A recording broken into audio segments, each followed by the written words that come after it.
Assalamualaikum warahmatullahi wabarakatuh. Saya Riniatun, peserta Latsar Gelombang 2 dari Kementerian Perlindungan Pekerja Migran Indonesia. Kali ini saya akan membagikan pengalaman pembelajaran eh, kesiapsiagaan bela negara beserta implementasinya selama pembelajaran. Dilakukan menggunakan dua metode. Yang pertama yaitu sinkronus dan yang kedua adalah asinkronus.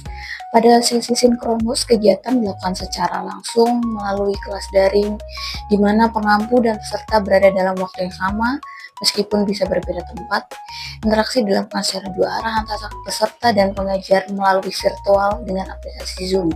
Kemudian dilanjutkan dengan paparan materi tentang sikap perilaku bela negara, diskusi dan tanya jawab antara pemateri dan peserta, diakhiri dengan pemberian tugas individu maupun kelompok. Yang kedua adalah metode pembelajaran asinkronus, yaitu pembelajaran secara mandiri yang merupakan proses pembelajaran dengan menggunakan modul, video pembelajaran, dan penugasan mandiri. Kemampuan awal bela negara diawali dengan kesiapsiagaan jasmani dan kesiapsiagaan mental. Kesiapsiagaan jasmani sendiri adalah kegiatan atau kesanggupan seseorang untuk melaksanakan tugas dan kegiatan fisik secara lebih baik dan efisien. Dan kesiapsiagaan mental adalah kesiapsiagaan seseorang dengan memahami kondisi mental, perkembangan mental, dan proses penyesuaian terhadap berbagai tuntutan sesuai dengan perkembangan mental dan jiwa, baik tuntutan dalam diri sendiri maupun tuntutan dari luar.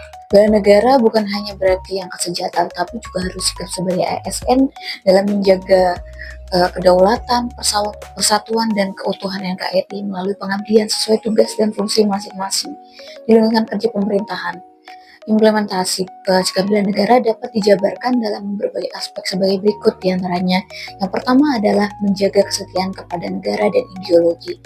ASN wajib berpegang teguh pada Pancasila dan Undang-Undang Dasar 1945 sebagai pedoman dalam setiap langkah pekerjaan. Hal ini tercermin dalam sikap yang loyal terhadap pemerintah, lalu mendukung kebijakan pembangunan, serta tidak terlibat dalam kegiatan yang mengancam persatuan bangsa seperti radikalisme, separatisme, atau penyebaran paham anti NKRI. Menjalankan kewajiban agama dengan baik seperti taat beribadah, menerapkan nilai musyawarah di tempat kita bekerja, berdiskusi ketika terjadi masalah di tempat bekerja, dan menghormati serta menjunjung tinggi hak dan asasi manusia. Yang kedua adalah disiplin, integritas, dan tanggung jawab. Bela negara diwujudkan dengan sikap disiplin dalam bekerja, hadir tepat waktu, menyelesaikan tugas sesuai target, dan mematuhi aturan birokrasi pemerintah. Integritas juga ditunjukkan dengan menolak segala bentuk KKN seperti gratifikasi. Dengan begitu, ASN dapat menjaga nama baik negara dan melindungi kepentingan publik dari kerugian akibat penyalahgunaan wewenang. Yang ketiga, memberikan pelayanan publik yang profesional. Saya selaku pelayanan publik secara langsung dan sebagai abdi negara harus melayani masyarakat dengan sikap bela negara. Ini diperlukan karena ketika memberikan pelayanan secara langsung harus dengan ramah, cepat, transparan, adil, dan tanpa diskriminasi, sehingga masyarakat merasa terlayani dengan baik. Yang keempat adalah menjaga persatuan dan keberagaman.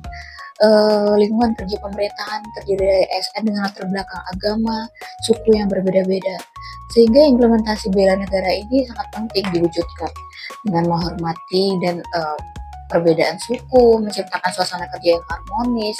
Dengan begitu, nilai Bhinneka Tunggal Ika benar-benar hidup dalam keseharian kehidupan ASN. Yang kelima adalah melawan ancaman non-militer. Ancaman terhadap negara tidak selalu berbentuk fisik, tetapi bisa juga berupa hoax, radikalisme, maupun serangan cyber. Saat ini marak sekali hasutan dan provokasi di media sosial. Sebagai ASN, kita harus berperan dalam bela negara dengan cara menyampaikan informasi yang benar, meluruskan hoax, menjaga kerahasiaan data negara, serta berperan aktif untuk mencegah konflik di masyarakat. Sekian dari saya, terima kasih. Assalamualaikum warahmatullahi wabarakatuh.